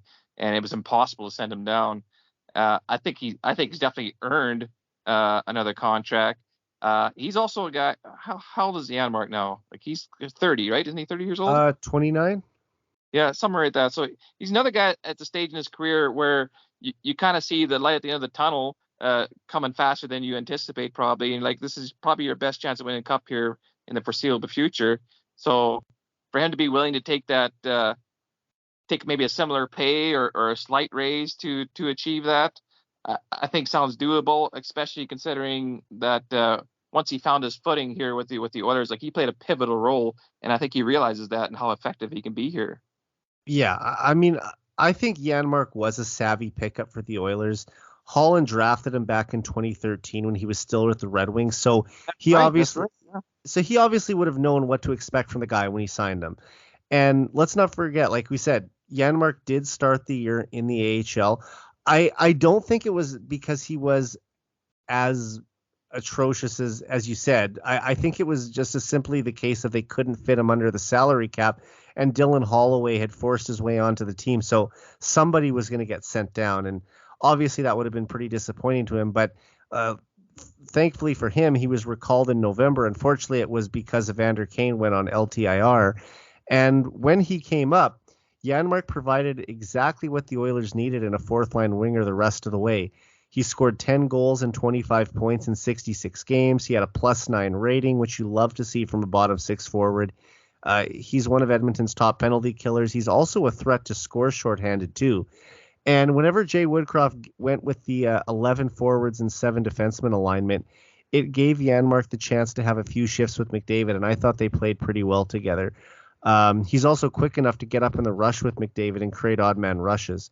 So I'll say he signs another identical 1-year deal for $1.25 million. I think like you bring up a good point there is that actually Janmark has underrated offensive instincts, and you saw that from time to time when he would jump up in the play at certain times where it was needed. He's a guy who can score goals in bunches too. He'll have a 2-goal game, and then he won't score for 12 games, and then he'll score another 2 goals in a game. So it adds up at the end of the year to 10. And I think he actually did get 2 goals in the last game of the season that put him up to the double digits. So it just shows you right there, like how he just kind of chips away at it over time. But once again, he's another one of those guys that you're not bringing in for offense. If you get a little bit out of him, that's a bonus on top. But he's there for checking and for penalty killing, and effective at it. So yeah, yep. like you said, when he got called up, he played exactly the role that we wanted him from the beginning of the season to play, and we there's no way he forced his way into the lineup and stayed there. For sure. And the next player we're going to talk about now is Nick Bjugstad, and I would love for the Oilers to keep him, but unfortunately he's probably priced himself out of Edmonton. He had a $900,000 cap hit last season, and I'm sure there's some team out there that'd be willing to give him double that. Bob, do you think that Bjugstad is probably done in Edmonton? Yeah, for sure he is. And I was one of those guys that was very excited when I heard we picked up Nick Bjugstad. I've actually been kind of a closet fan of Nick Bjugstad for a long time. Number one, his size sticks out, but just the way he uses his size, and he's got some underrated hands too that go with it. He was pushing 20 goals this season. Overall, only finished with 17, I think. Yeah, 17 or 18. Only about 4 or 5 with Edmonton. He did play. He was leaned on three in the playoffs too, though. Yeah, see, there you go. He was leaned on a bit more in Arizona for that type of play, but the role he played in Edmonton was extremely effective. Oh my goodness, I would love to see him stay here, but he's also 30, I believe. He is. And yeah, for sure he's going to get us more offers, a higher offer elsewhere, especially if teams were watching him at all because of how effective he did play in Oiler colors. So yeah, he's played his way out of Edmonton, but I sure appreciated the time he did spend here. For sure. And I mean, he was another solid pickup at the deadline from the Coyotes, especially at 50% retained salary. So he only cost the team $450,000. I mean, Bjugstad has great size at 6'6". He's excellent on faceoffs. In fact, he set a franchise record in his first game as an Oiler, going 10 for 10 in the faceoff circle. Right. Uh, That's right. and he has decent scoring touch too, like we talked about. The fact that he put up close to 20, and he reportedly really enjoyed his time in Edmonton. But if the Oilers can only afford to give him $1 million, then he's probably going to see what else is out there. So I would sign him to a 2-year deal with a $900,000 cap hit, but I think he's probably headed back to the States. The only reason I think it's a bad decision for him, and I mean, who am I to say if it's what he thinks is a good career move or not? But he made pretty good money in Florida earlier in his career when he signed that 6-year deal.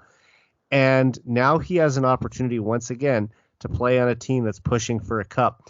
So I would try and stay with the team that has a chance to get you what you really want in your career, reach the ultimate goal and be a champion, over trying to maximize your dollars. And I think that the Oilers, they can't offer him what probably some team in the States will. Maybe he goes back home to Minnesota, but I feel like the best place for him would be for him to just stay right here. And like I said, he reportedly really enjoyed his time from who he was living at Mark Pisic's house, I guess, and it was Pisic who said that he really had a good time here and wanted to stay as an Oiler.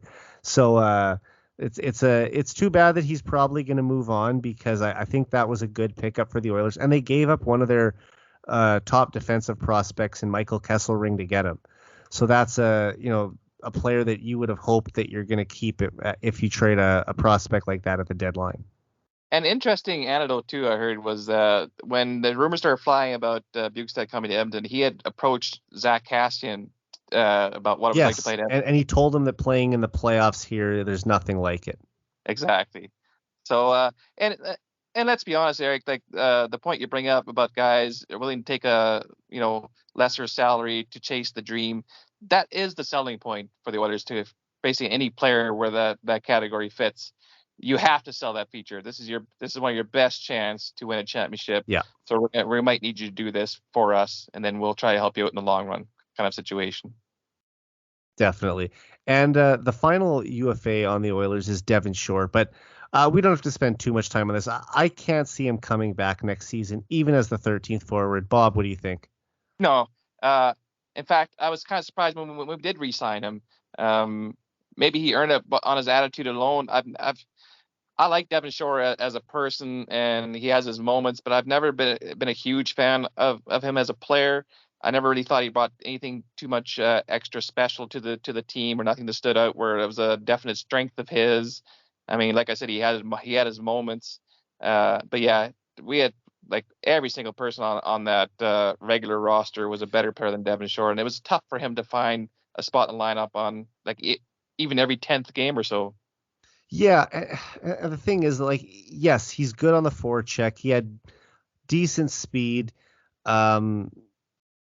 He played with a little bit of grit, but the thing is that they can probably find a prospect that they'd rather give those minutes to than another guy who's pushing 30 and is a fringe fourth line player at the NHL level at this point in his career. Like I give him credit for carving out the type of career he has to this point, and playing in the league for I think he's been in the league 7 or 8 years now. So I mean he's made a career for himself, but the Oilers need to move on. They have guys like Raphael Lavoie pushing their way up, and it won't be long too before you hope that a player like Xavier Bourgault goes in the mix, or some of these guys. So that's a spot that you don't want to be having Devin Shore occupying. And yes, he's apparently a great guy in the room, and everybody on the team loves him. He's a friend with McDavid, but you have to eventually sort of say that even for our black aces, our depth players, we want to still be upgrading the team in those areas. You need to be looking at upgrading in every area, especially when you keep falling short. And that's one of the frustrating things is how this year, where we were a better team, and yet we didn't go as far as the year previous. So you're always looking at that that one player, two players, three players that can help you get that extra push. And they could have. I mean, the Oilers were right there. It was a 2-2 series, and they had two of their worst games of the playoffs in Game 5 and 6 when they had leads in both of those games and just couldn't close it out. So, disappointing there. But that's why I say you can see how close that this team is. And, maybe if the Oilers are that close to the cap again, that they won't be able to have the three spare players carried with them all season. They're going to just have to run with a 20-man roster, and if someone gets hurt, you'll have an emergency call up from Bakersfield, and if that's the only way that they can fit 20 guys under the salary cap, then so be it. So be it. And let's face it though, like Vegas had a tougher time with Edmonton than they had with Florida, so we are just so close. Yeah, we're right there. And we'll just finish up the show tonight by talking about a couple players on the UFA market that have been connected to the Oilers. Sportsnet's Elliot Friedman said on 32 Thoughts, the podcast, that the Oilers will target Connor Brown when free agency starts on July 1st. And then Brown was actually a guest on Luke Gazdick's Mitts Off podcast this week as well, where he said that he would welcome the opportunity to be reunited with his former junior line mate Connor McDavid in Edmonton. Bob, do you think that the Oilers should sign Brown, or do you have any concerns about him bouncing back after tearing his ACL last season? Well, first off, I actually heard it from you first about Connor Brown, you quoting Elliot Friedman about the Connor Brown situation. And then just the other day there, I actually saw the clip of Luke Gazdick and Connor Brown talking. So that was, to hear it from the horse's mouth is like, he's putting in good work for the Oilers there, trying to sort of recruit him without. He's not on the Oilers payroll, so he can be the one to tell him to come in. 100%. Ken Holland can't talk to him yet, but he's like, hey, Luke, put in a good word for us. So he's under 30, right? Connor Brown, 29, something like that. So yes, he's 29. He's 29. So I have full confidence on him being able to recover from that surgery and from that injury. He's still basically in his prime window. Oh my goodness! And they played together. Him and McDavid played together in junior, had success. I think it's probably the worst kept secret in the NHL right now. But I don't see how Connor Brown doesn't become an Edmonton Oiler. Having said that, though, now what are you looking at for when it comes to a salary and a contract? Is it a 1-year thing where he just kind of proves it to us? I think it would have to be a 1-year thing. You're coming off a big injury, and now show us what you can do. Probably under the $2 million mark, preferably. He's coming, isn't he, Eric? Come on. He's coming. I have a very strong feeling that of all the names that we've heard linked to the Oilers, that Connor Brown is the most likely to end up as an Edmonton Oiler. And I think he'd be a perfect fit for this team.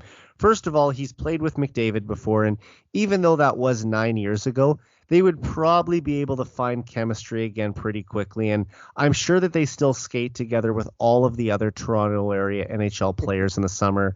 Brown has good offensive instincts. He has soft hands. He continually turns over pucks, which is great for when you're playing with a player like McDavid. If you're forcing turnovers and McDavid can pick those up in full stride and catch the other team flat-footed, that's a great line mate for him. He also has excellent finishing ability in tight to the crease, which is just another thing that makes him an ideal winger to play with Connor. And he's averaged 16 goals per 82 games in his career, but I think that he could get close to 25 if he spends most of the season on McDavid's wing. And while he is coming off a knee injury, and it's always concerning when a player is dealing with that type of an injury, it was apparently a clean tear with no ligament damage. So now that we're 8 months past his surgery, that hopefully means he'd be ready for training camp in the fall. And as for a contract, there will surely be other teams that could offer him more money than Edmonton can.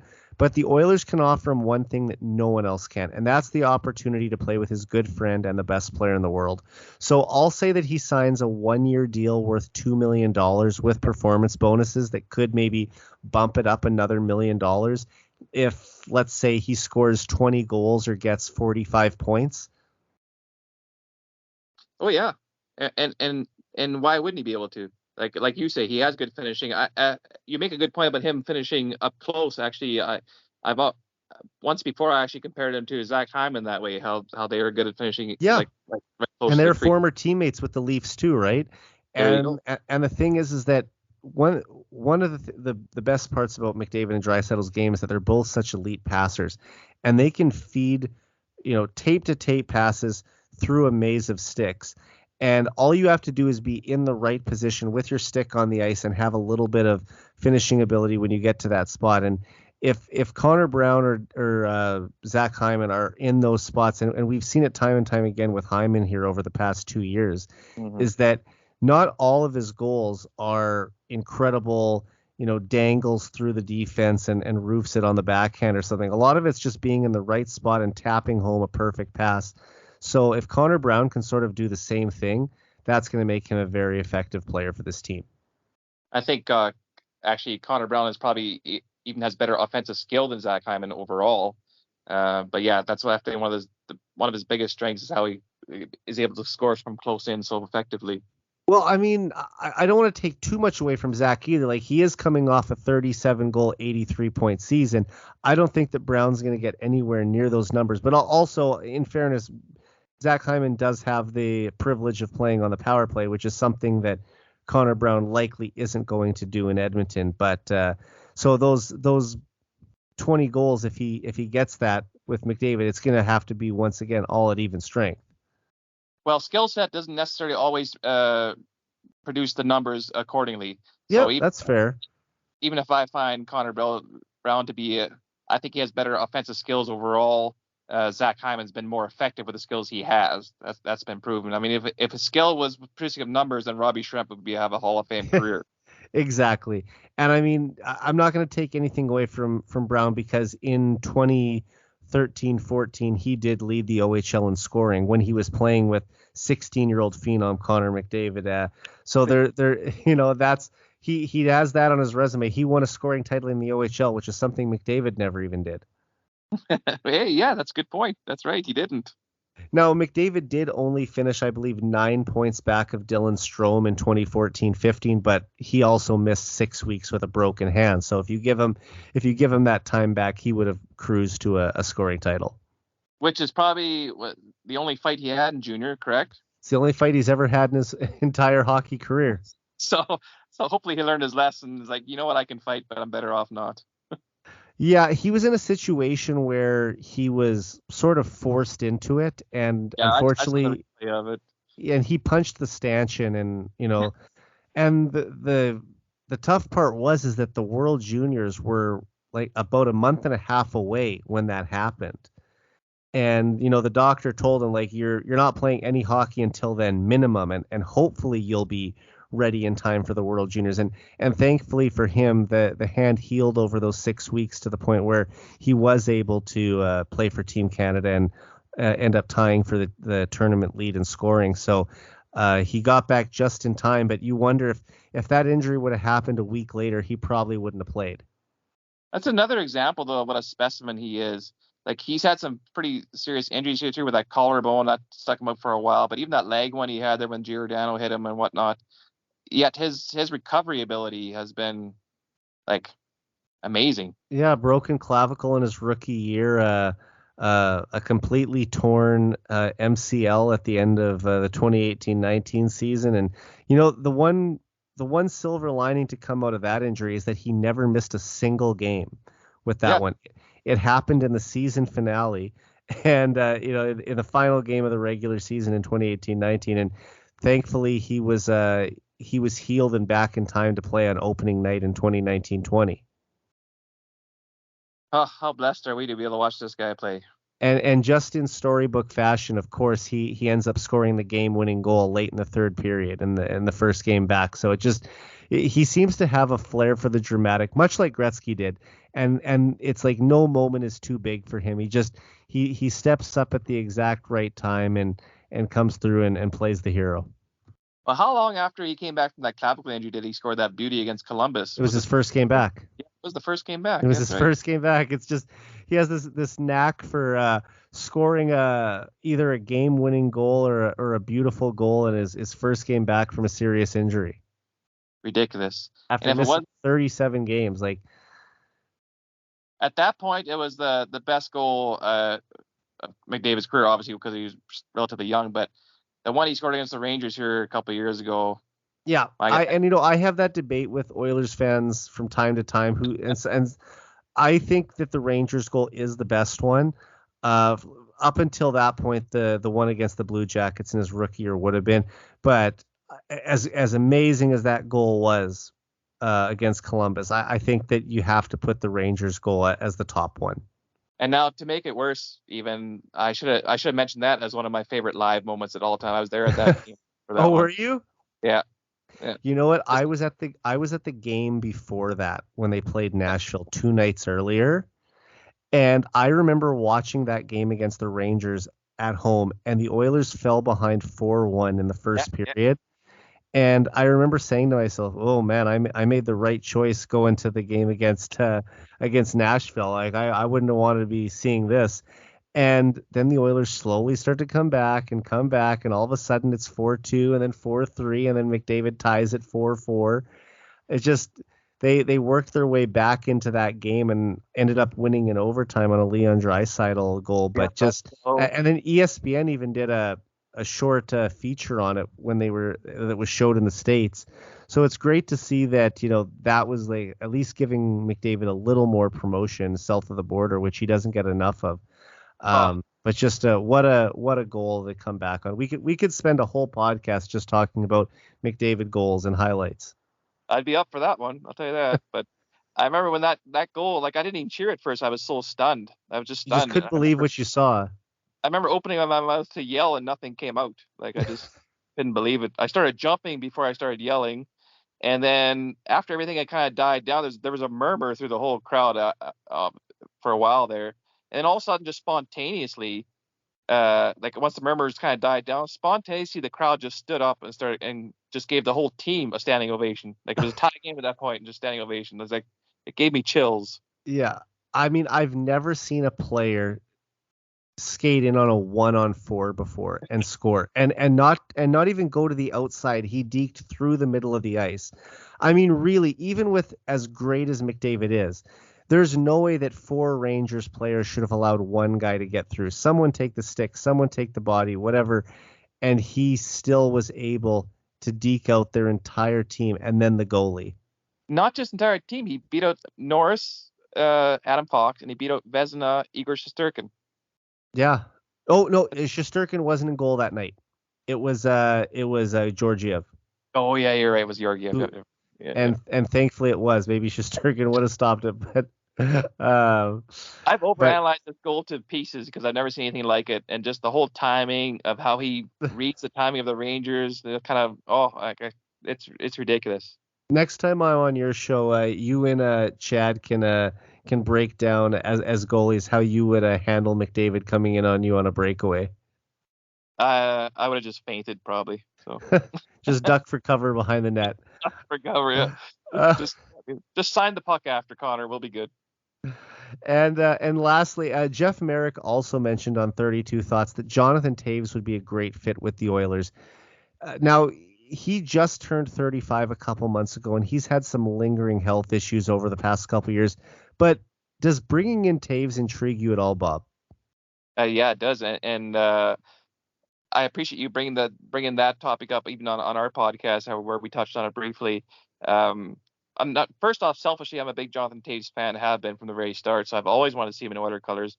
Now, recognizing that he's now in his mid-30s, he's coming off some respiratory issues.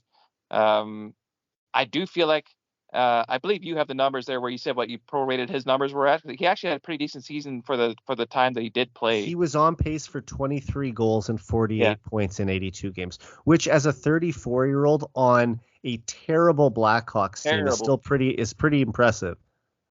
So of course, so that's 20 goals. That's nothing to sneeze at any point in anybody's career. So that's why I say some people don't think he has anything left. I think he still has some gas in the tank. Not only that, but you're looking at a leader that's been there before. Like Duncan Keith already was a huge factor for us. I'm glad you mentioned his name earlier because I do feel like we missed Duncan Keith more than we were willing to admit for the first little while. And I think Keith is going to be doing some recruiting, trying to convince his old buddy Jonathan Taves to come in. And there's also word that, I mean, this is going off on a whole nother tangent, but Patrick Kane likely isn't going to be ready to play until November of next season. So he might not sign with a team this summer. He might wait and see where things are at and then make his decision a couple months into the season next year. And you wonder, if Taves is here and he's playing well, does Kane say like, hey, I want to be a part of that too. Sign me up for one cheap deal.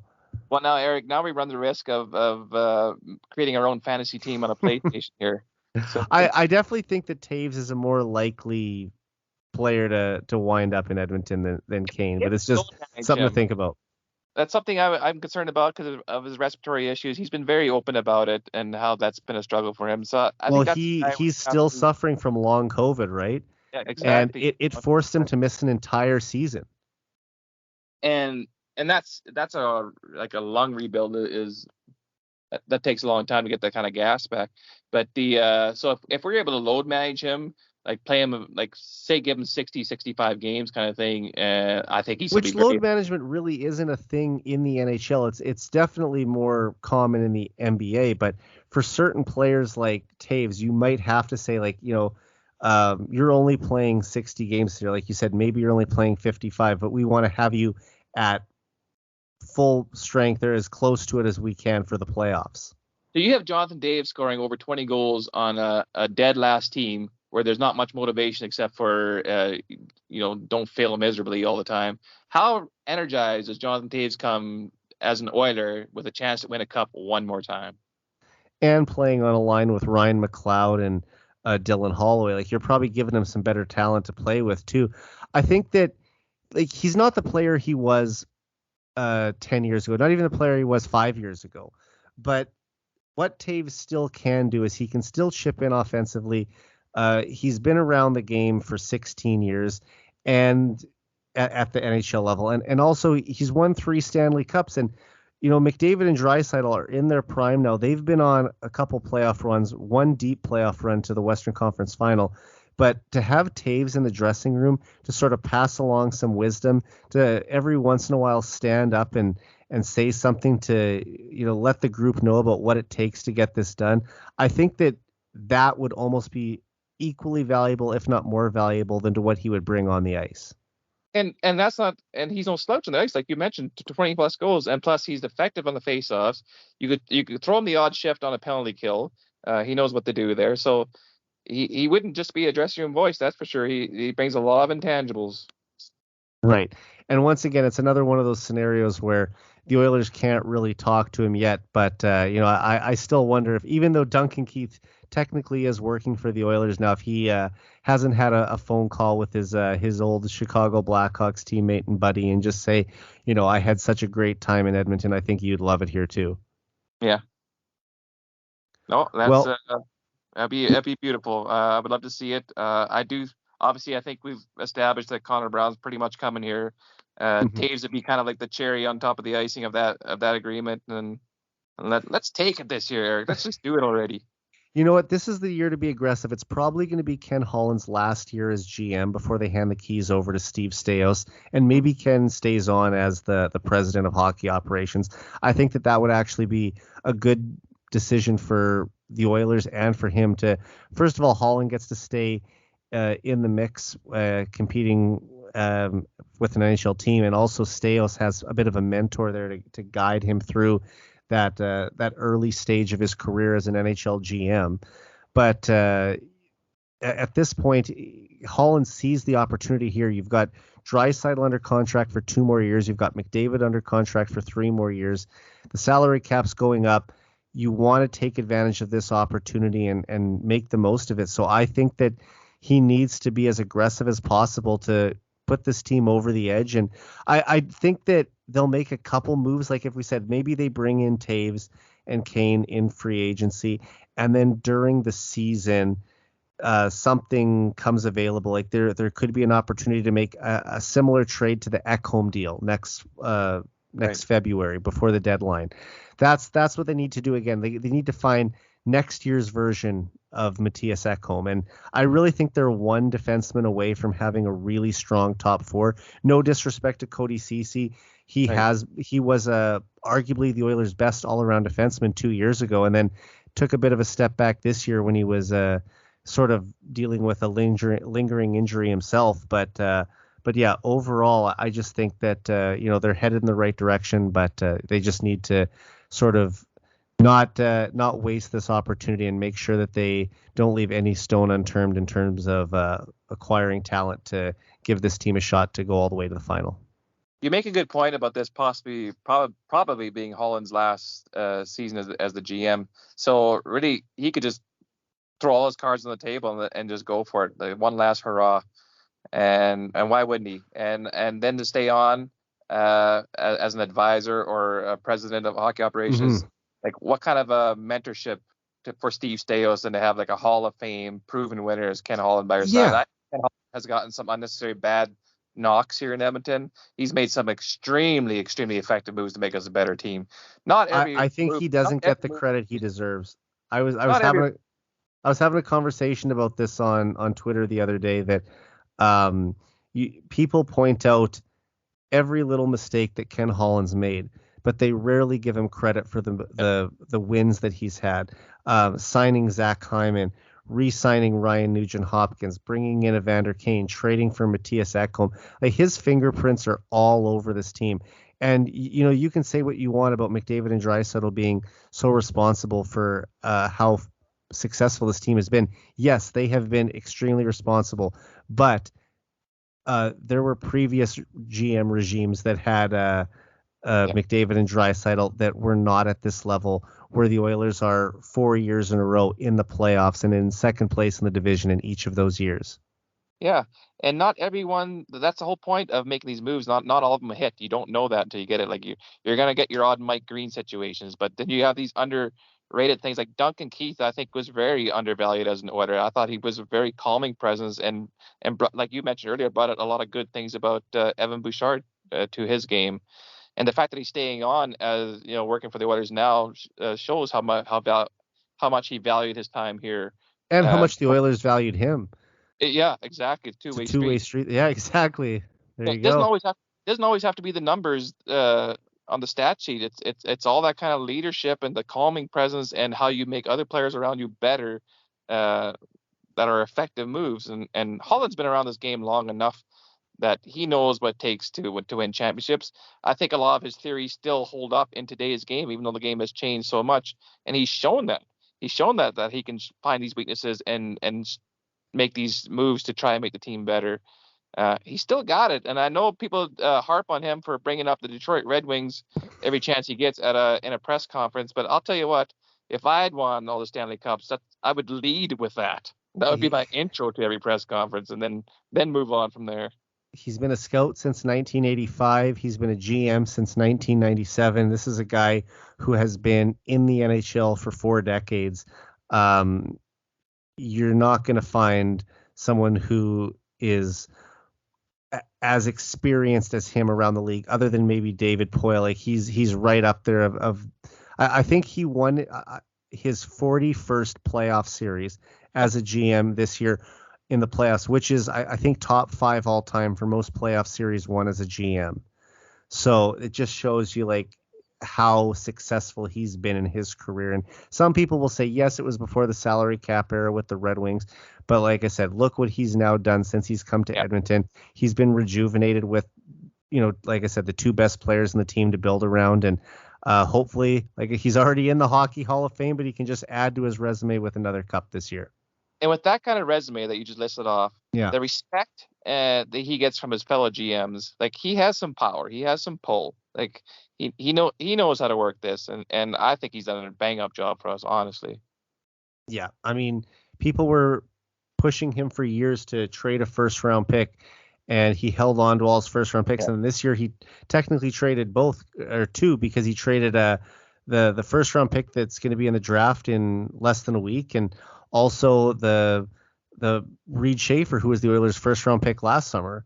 Exactly. So it just he made a move, and now the Oilers brought in one of the best all around defensemen in the league, and Matthias Ekholm, and what a huge move that was for them. Oh, can't be understated. It actually made Darnell Nurse a better player as well, even though they don't really play together. I think Nurse felt almost too much pressure being the number one guy by himself, and now he's able to shoulder that load. He's not taking as many risks. He's definitely just become a more of an effective player with a little less responsibility with Ekholm being there now too. There you go. Well, I just want to say, Bob, I appreciate you being on the show tonight for almost 2 hours. You and I have talked for over 3.5 hours total this week between two podcasts. So it's been awesome having you on the show, and definitely want to have you back again sometime. I would love to, Eric. I was very excited when you first mentioned the fact that I could come be a guest on your show. So I've been looking forward to this one, and it was worth every minute, and I really appreciate the opportunity. Of course, it's been a great conversation, man. I love talking with other passionate Oilers fans, and like I said before, you have a great show going on now with Mike and Chad, and the more shows that we can add to the Heavy Hockey Network here and give Oilers fans more content, and I mean that's what we're trying to do here. So just keep up the good work with that as well. Thanks for the good words. For sure, it's a privilege to be part of the Heavy Hockey Network. Definitely. And where can people find you on Twitter? Bob Goalie. Bob Goalie 1, I think it is actually, because it used to be Bob Goalie, and then I forgot my password for that one. So I'm at Bob Goalie 1, and that's all I have for kind of social media. I guess I'm on Facebook, but that's more for other stuff. But yeah, go follow him for his Oilers tweets on Bob Goalie 1. Bob, once again, thank you for being on the show. Thank you, Eric. Have a good night, buddy. You too. All right. So for Bob Schmidt, I'm Eric Friesen. This has been the 99 Forever podcast. We're out.